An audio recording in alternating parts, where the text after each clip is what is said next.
Hi everyone, how are you doing today? Another beautiful day to be alive. And listen, this year is going to be a big year for Aptera. Hey, and that's what we're going to talk about. Actually, we're going to bring out how Aptera is the perfect vehicle to have, especially if you live in the northern regions of the world where it gets extremely cold. And I have the perfect vehicle that'll take care of that for you. So let's get into it.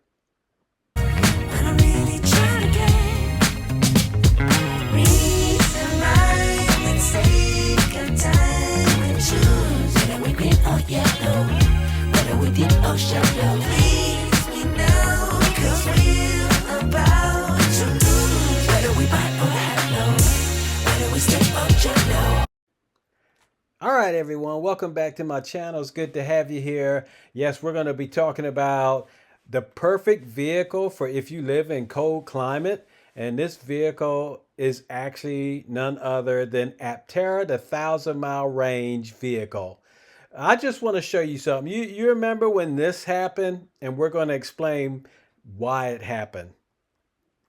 Temperatures plummeting, and many electric vehicle owners are finding out their batteries do not carry the same charge in the cold. Kelly Saberi joins us from a Tesla charging station. How long is it taking owners to get a full charge in temperatures like this, Kelly? Well, Stuart, if you have a Tesla, you know that you're not supposed to charge it to 100%, usually to 80 or 90. And people are telling us that what would usually take them maybe 20 minutes is taking about 90 at this point. Tesla says to get to 200 miles, superchargers only take 15 minutes. So just to paint you a picture of how bad the situation is. Now, you also won't be able to drive as far in these conditions. EVs at 20 degrees or below are going to experience some difficulties, and there's different estimates on how bad this may be. For example, AAA says the performance decline is roughly 41%, which means what could be a 100-mile journey will only be 59 miles. Drivers here in Oak Brook, a suburb of Chicago, at this Tesla supercharging station say that they're getting frustrated. Oh, so as you can see here, EVs and cold weather do not mix very well. I don't believe that these owners of the electric vehicles in this segment here didn't know their EVs very well. They should have read the manual. But there's several things that actually cause that, such as running the cabin heater, the seat heater, defroster, and other accessories that combat the cold weather inside the car all sap the range. That is a significant impact even before the temperature drops to freezing. There were tests that were done that found that the range drop actually starts at 40 degrees Fahrenheit. And that may be a particular concern for EV drivers waiting in line for a public charger when their battery is low. So, especially then, can that be very disconcerting when you're not sure how long you're going to be waiting in line? So there was a winter weather test that was done on EVs and shows that basically cruising at 70 miles per hour, you will lose 25% of your range on your EV. And another thing is if you're stopping and going in cold weather, making frequent stops, in other words, and then you have to reheat the cabin after parking and pausing for a while, that will actually sap 50% of the range. So, that's not very good for your EV. And then you also have to add in the weather, the hills, the speed, the traffic, the cargo, passengers, climate setting, all that has an impact on your battery. And well, the best thing you could do is to get a model with added range. A key reason to choose a model with added range is to address the unpredictability of weather and the impact of aging. You don't want the stress of being caught in a winter storm, not knowing how long the drive will take.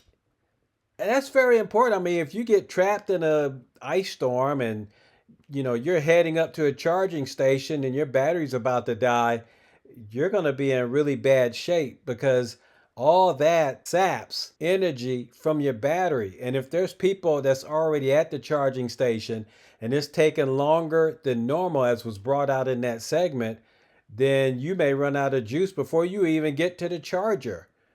So that's another reason why you want to get a vehicle with longer range to address that unpredictability. And that's why the 1,000 mile Aptera is perfect for this situation. For those that live in the colder part of the world, this is excellent. This 1,000 mile Aptera works out beautifully.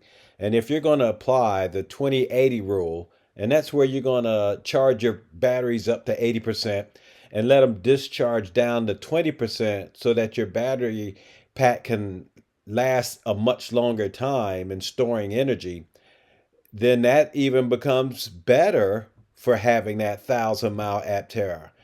And so let's put this equation together. Because of the code, you're going to lose about 20% out of your battery pack. There, you're going to drop from 1,000 mile range to 800 miles of range.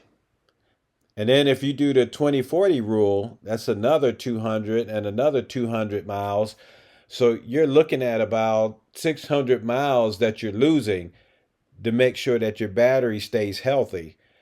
So that leaves you at 400 miles of range during the wintertime. And if you're doing a long distance travel and you're going to want to charge it up every halfway, so if your battery discharges down, or if you drive 200 miles, you're going to want to charge it back up to make sure you're not caught in any awkward situation. So Aptera has definitely have you covered. They are really going to take care of you. That's why you got the different mileage range. Get what you need. And for those that live in wintry conditions most of the time, the 1,000 mile range is definitely what you need. The 600 mile range one will work as well. Of course, that would leave you, after doing the 20-40 and losing the 20% because of the code, that would leave you at 240 miles of range after doing all the math.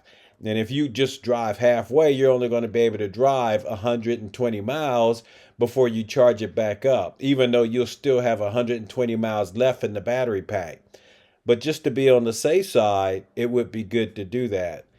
So tell me what you think. How do you feel about it? Aptera is really looking out for you. They are making their vehicles better and better. And then, of course, we know that in the future, battery density is getting much better. We know that the motors for the vehicle are getting more efficient, as well as the solar panels. And so Aptera, they're going to make some fantastic things as technology continues to change. And this is just one company that you really want to be involved with. But anyway, you guys take care. Hit the like, ring the bell, subscribe, and you'll catch all my Aptera videos when they come out.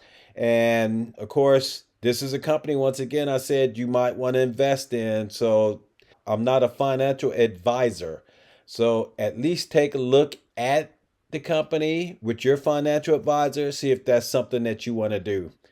And to my patrons, thank you very much. You guys keep me on track. You keep me motivated. And you keep me interested in Aptera. And thank you for all that you do. So you guys take care. Y'all have a good one. We'll catch you in the next video. All right. Bye-bye.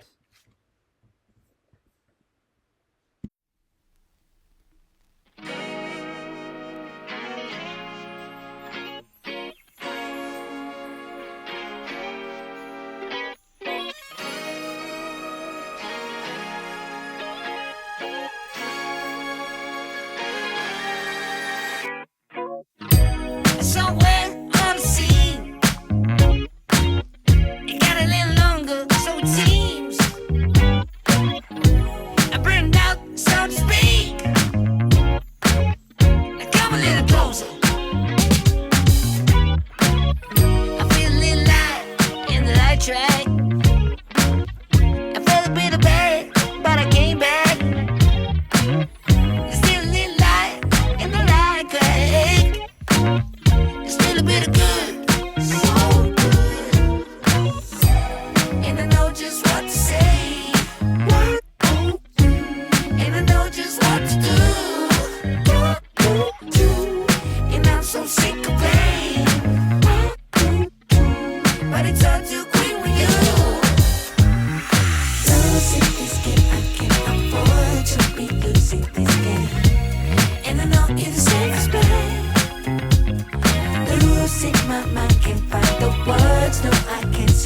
fine. But I'm really trying to get reason right. Let's take our time and choose whether we green or yellow, whether we deep or shallow. Please, we know, 'cause we're about to lose. Whether we buy or hello, whether we stay or jello. Sometimes, funny me, you pour a little bit of gasoline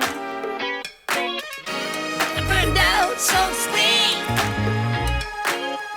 Come a little closer, here's some disclosure.